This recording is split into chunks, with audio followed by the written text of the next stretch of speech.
So we'll just move on to the part 3 of this particular soapbox, which is the topic debate. So I have 4 chits. Probably could I possibly have one volunteer from within you who could possibly choose in 2 topics on which these candidates will be debating? Anyone, just please.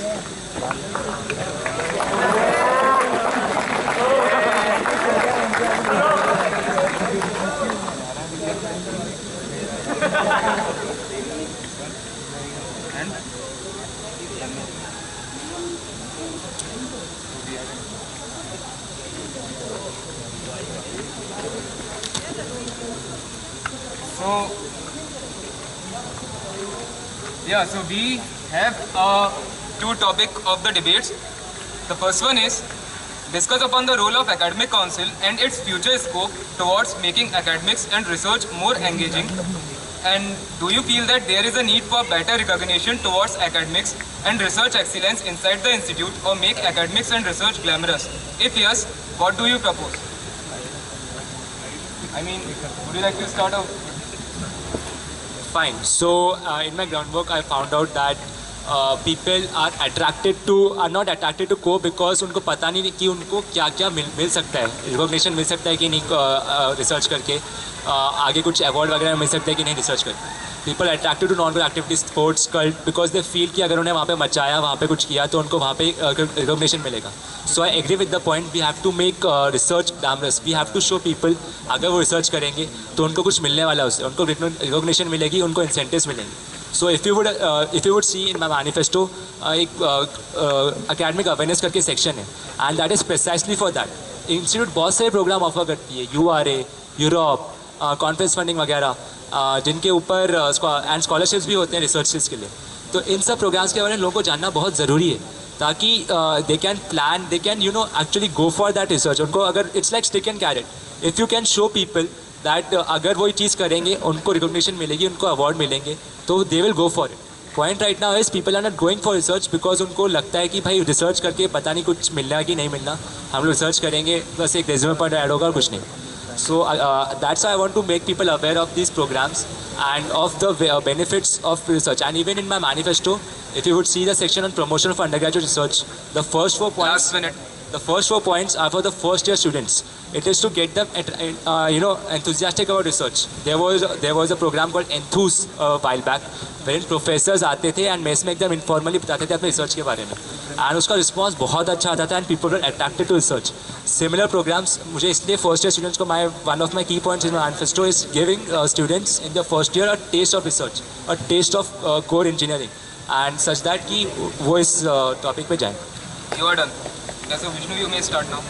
Okay, so in my opinion, yes, we should make research more glamorous, and how to make them interested is to show how glamorous it is by making sure that the opportunities in research, like in the institute and abroad and outside institute, should be made familiar to them. So basically we have certain structures, as he said, that we have URA, Europe and many structures to actually enable them. So we actually need to see that these are well publicized and students know what these are in their fresh year. And there is a more fundamental aspect to this, because we have courses which should actually motivate students to actually do research.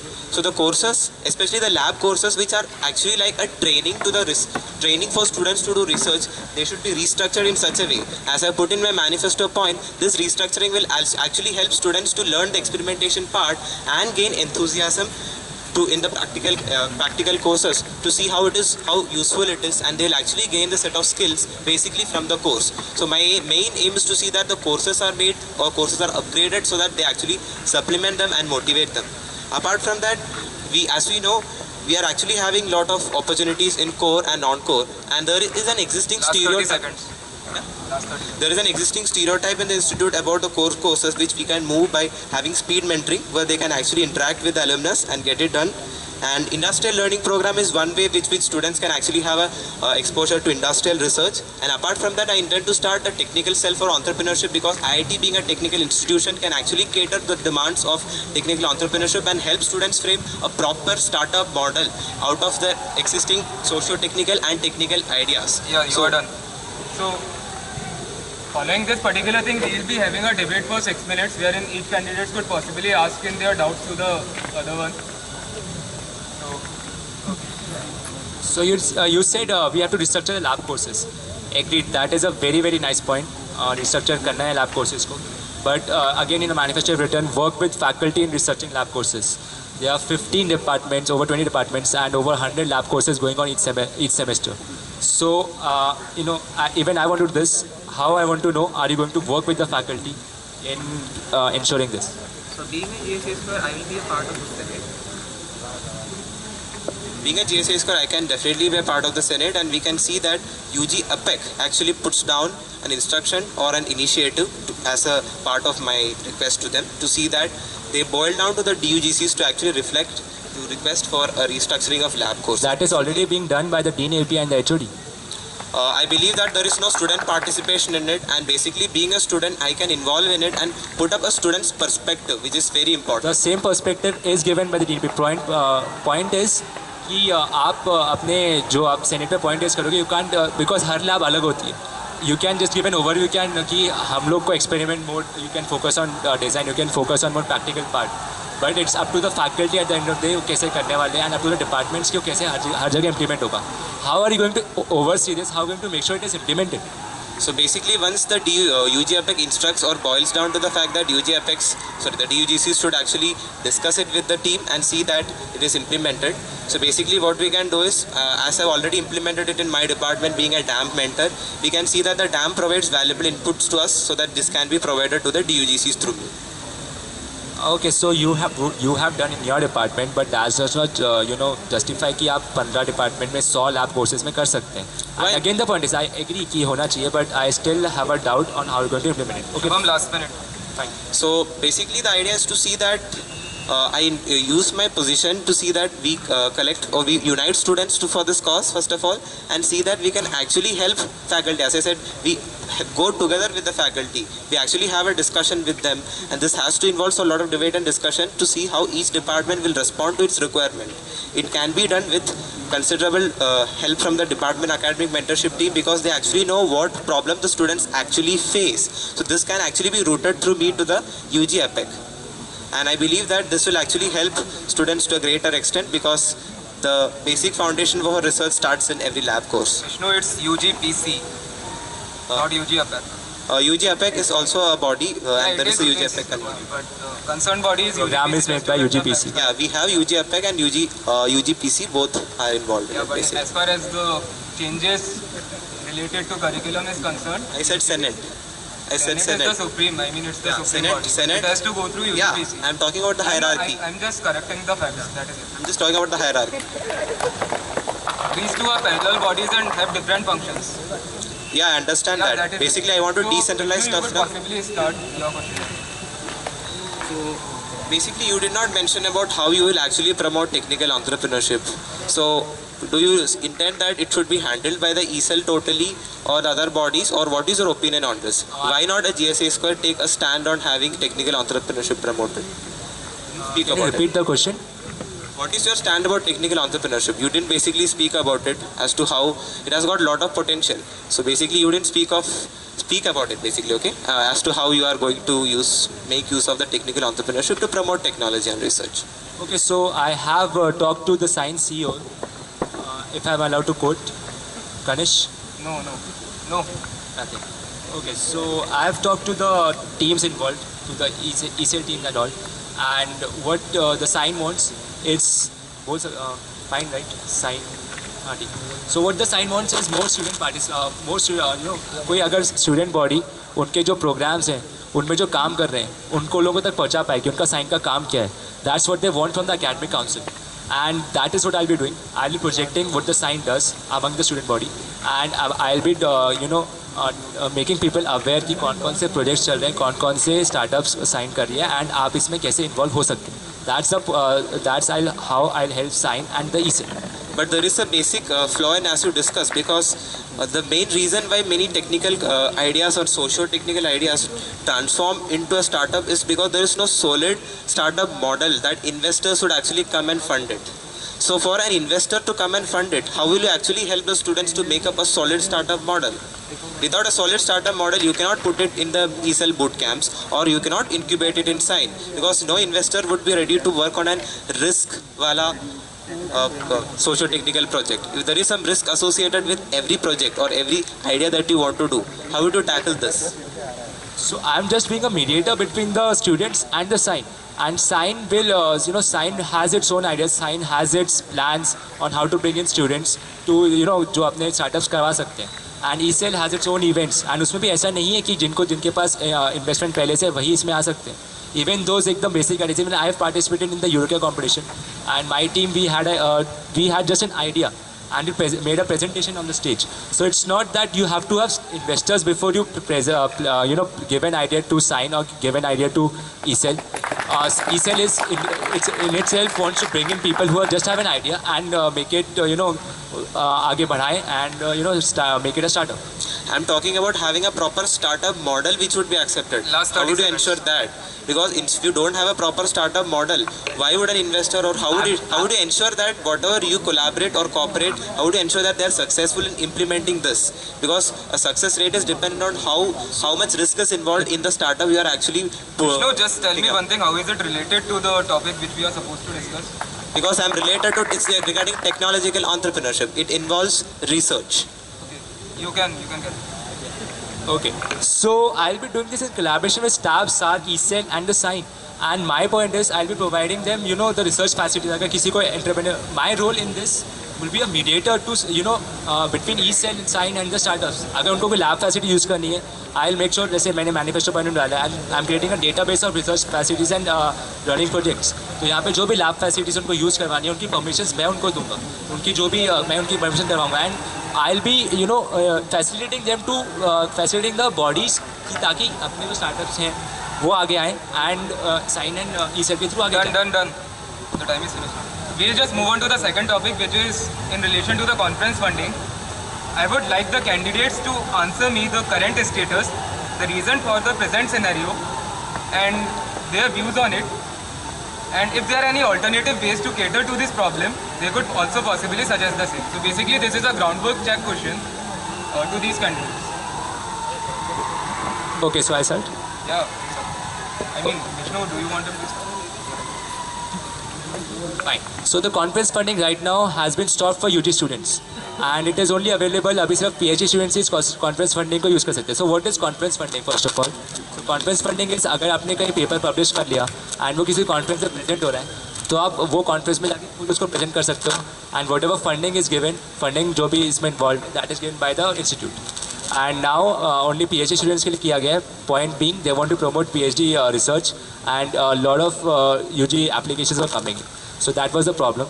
And what I want to, इसका एक solution ये है from my side कि इसमें क्या कर सकते हैं. इसमें ये कर सकते हैं कि ठीक है, जो PhDs का है उनका separate pool fund होगा, एक UGs का अलग से pool fund बनाया जाएगा, जिसमें जो भी whatever applications are given in for conference funding in that UG pool, UG fund pool, वो वहाँ से पास हो जाएंगी. So there is a separate PhD fund pool and a separate UG fund pool. And point is कि Last minute. Point is कि I've talked to a lot of people and they say कि conference funding is one of the major incentives कि वो अपने research में ज़्यादा अच्छा करते हैं. They want to do more. They want to get ज़्यादा मतलब चीज़ें करें अपने रिसर्च में. तो इसके लिए conference funding को तो लाना तो है वापस. And this is the solution which I propose.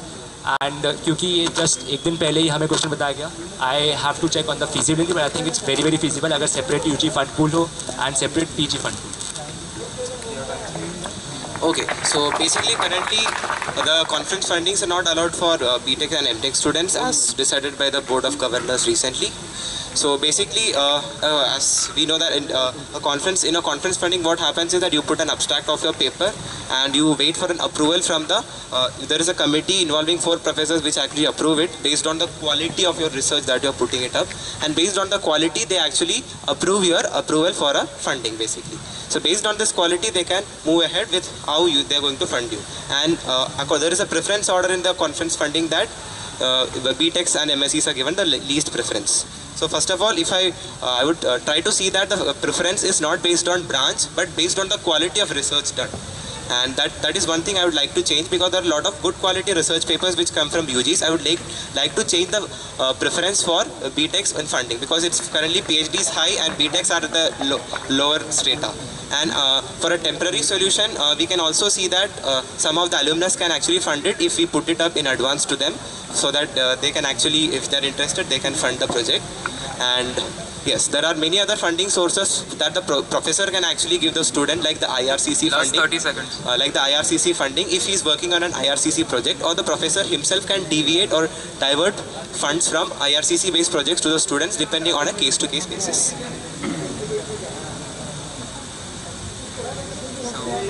You could possibly start discussing over the suggestions and recommendations which have been put up by your opposition candidates. So,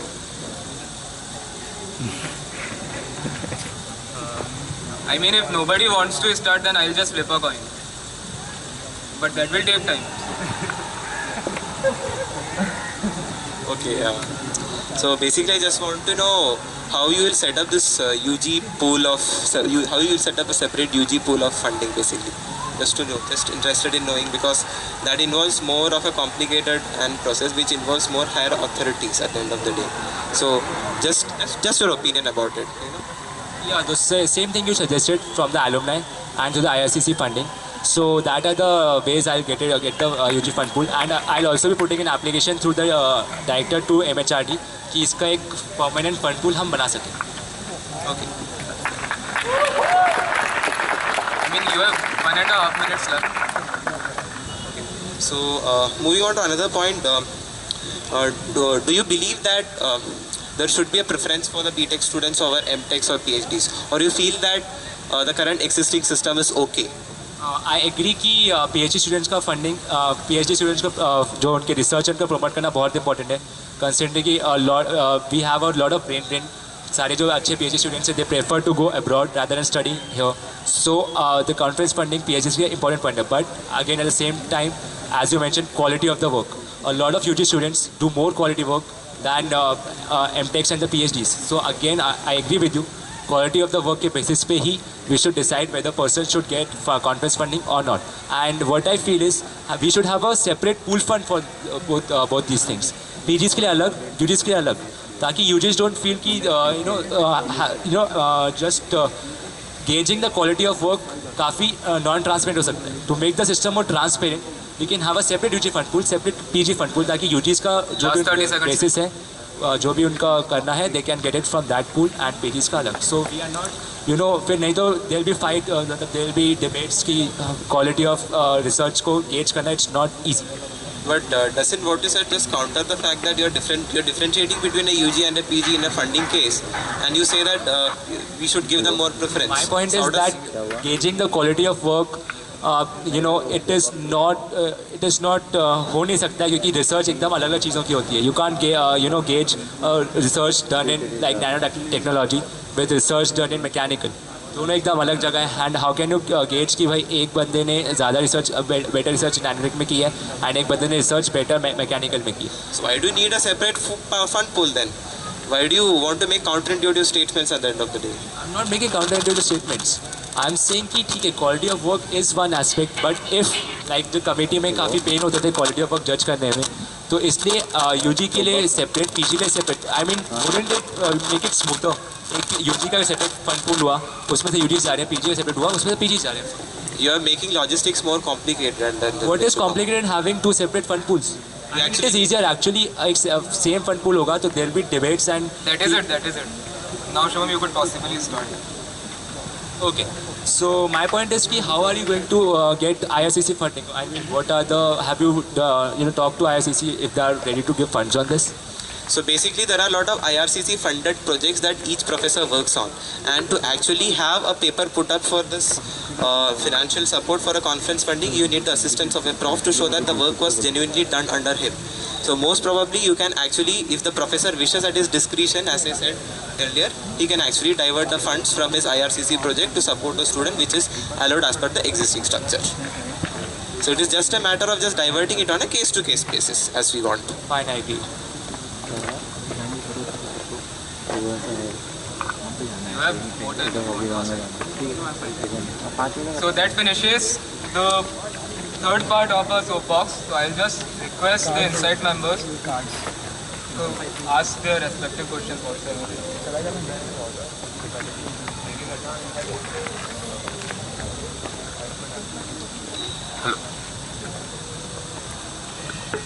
Yeah. So I'll start with Shubham. Shubham, yeah. In your manifesto, you have mentioned that you will ensure a provision to allow students with FR and DX grades to clear their courses by using instructor-approved CDEEP resources and regular examinations as well. Can you just explain to us the depth of your groundwork with respect to this? Yeah, so the point is that the core courses are not run in the summers, especially for second and third year students. Right. And the point is that the professors actually don't want to take the effort because on an average for a core course, there are only 9 to 10 FRs per course. Okay. And professors don't want to take the effort कि रोज lecture 1.5-2 महीना lecture रोज आके lecture लेंगे. So the CDEEP resources, the quality of which is obviously assured क्योंकि MHRD recommends these courses. जो लाखों बाहर के Indian students हैं, they can actually get a diploma based on these CDEEP resources. So the quality of these resources is assured. The point being that you have to make the students, जो हमारे students हैं उनको अगर FR लग गया, they can watch these videos and profs can take the examinations and they can get these core courses cleared. It is better than having काफ़ी course अगले course के प्रीरिक्विजिट होते हैं. अगर एक में FR लग गया तो आपका वो कोर्स से तो काटा ही, and next course also you can't do. So the next year is in courses को clear करने में निकल जाता है. So I'm just making a provision ताकि वो अभी clear हो सके. Okay. Have you talked to any relevant authorities about this as of now, or do you plan to propose this after you become GSS? I have, I can't quote the professors, right? So I have talked to a few professors, Okay. and in principle they have agreed. The major point they are not running the summer courses is because they are actually not. They have to take a lot of effort to conduct those courses for 9 to 10 students. They have to come to lectures every day. So we're giving them the lectures online, and right now the IIT Bombay's MOOC MOOCs program, Massive Online Open Courses, that program is being launched, and Coursera type courses are being made. So this will be incorporated into that, and the students can clear their courses through this. Okay. One last question on the same point. Don't you think fundamentally people who are getting FR and DX grades in say second year or third year courses, they should be exposed to regular teaching as opposed to MOOC courses, because these courses will essentially be the fundamental courses for them to build on. So don't you think the quality will suffer of their learning? Again, as I said, the quality is well assured क्योंकि जो CDEEP resources है under MHRD's National E-Learning Policy, lakhs of students outside IIT can use these courses to get the diploma, and we are just actually giving them the IIT Bombay students just one or एक दो courses को clear कर सकते हैं through these things. So quality of the lectures is assured, well assured.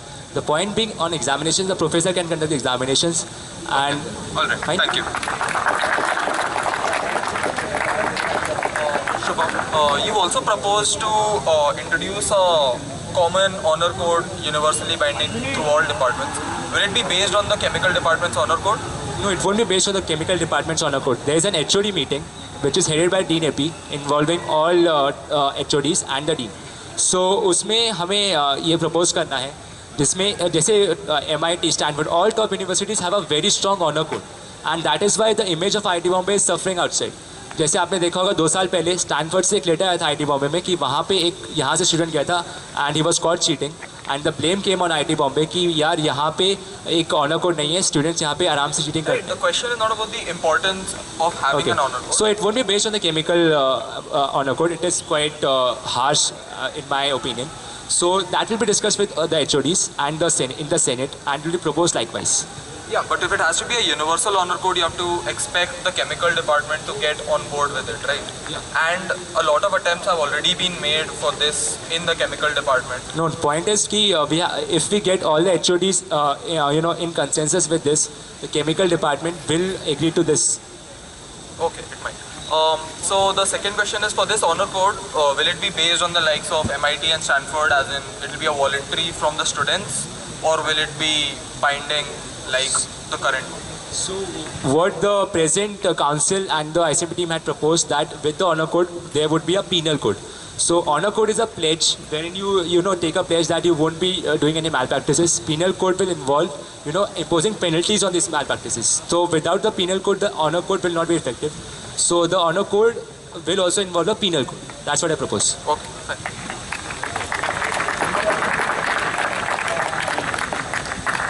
Okay, questions to Vishnu now.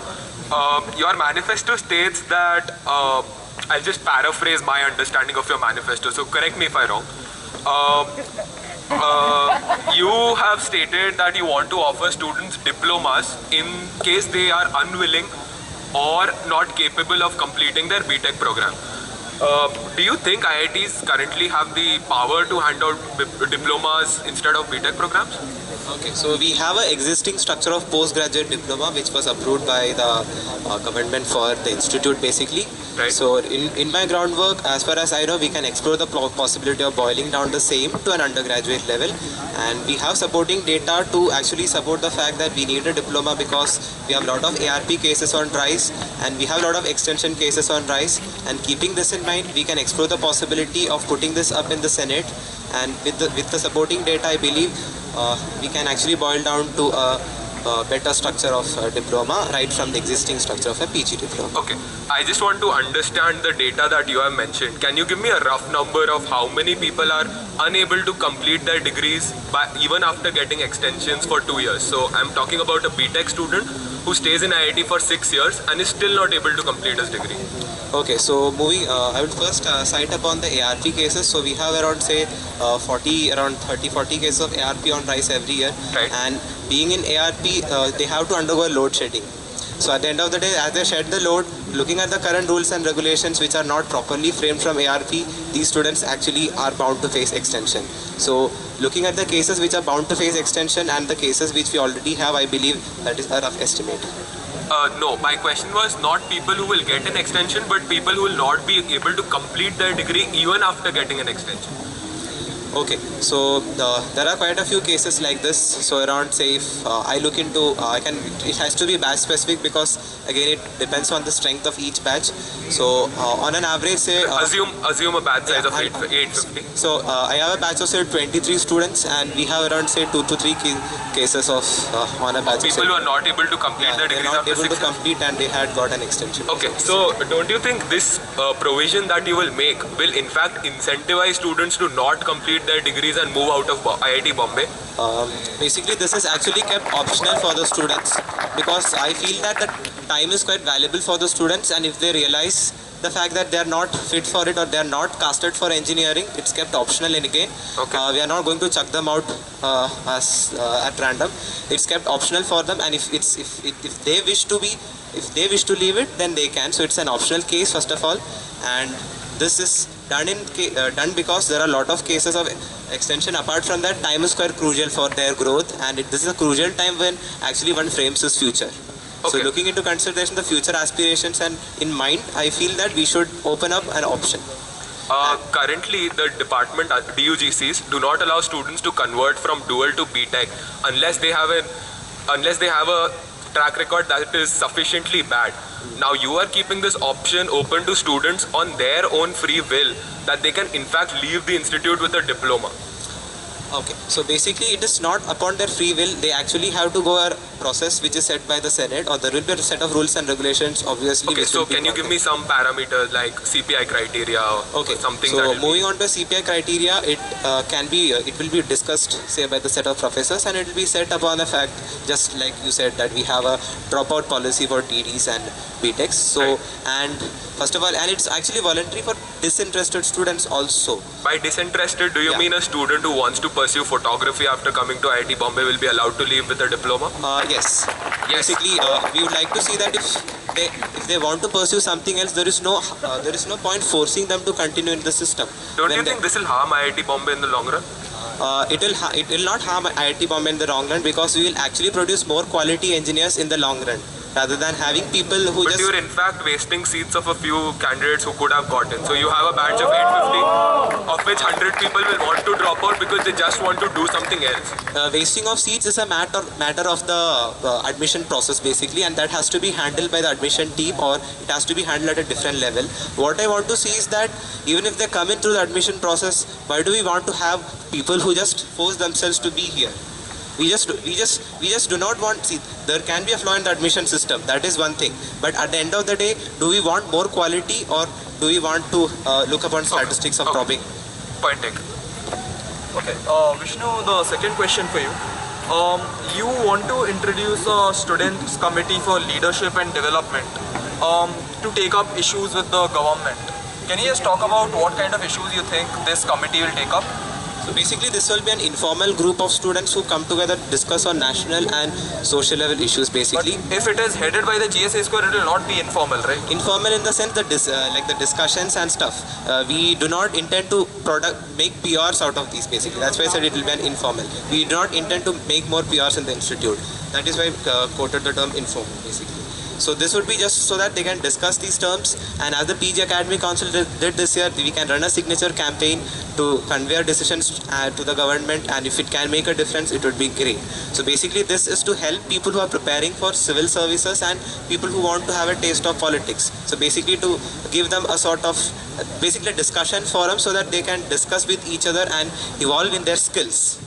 But a discussion forum like that, say Samvad, already exists on campus. I mean, how will this forum, which is informal, be different from the kind of people who show up at Samvad's regular group discussions? Okay, so basically I put it under the social activities. So this would be different in the sense that we are actually running a signature campaign, or we are actually actively trying to convince the government through a signature campaign. So basically what I want to see is that eventually these would be merged up with the social services cabinet that we form. So initially I want this as a part so that students who want to prepare for IAS can have a bit of more focus on their side.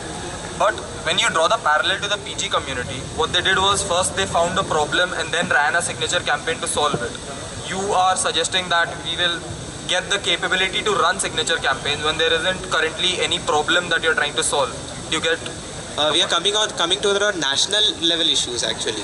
It is up to the set of students to discuss what national level issues they want. They can take up a specific topic and discuss as to what they actually want to discuss upon. And if they feel that the intelligent minds or the cream of the nation can come up with some specific decision which they feel is valid or which can be validated by the government, we can just try a signature campaign. It's an attempt, basically. If these signature campaigns don't necessarily have to do anything with IIT Bombay, does this point on your manifesto have anything at all to do with the GS Academic Affairs mandate? First of all, how does it come under academic affairs is what I want to know. So first of all, social activities have been shifted under our mandate from this year. So I would like to see that if people want to discuss and people want to have a discussion forum or come together to discuss, I am nobody to stop them. I can just provide them with the logistical support and the venue and the requirements to do this basically. I'm just providing them a platform.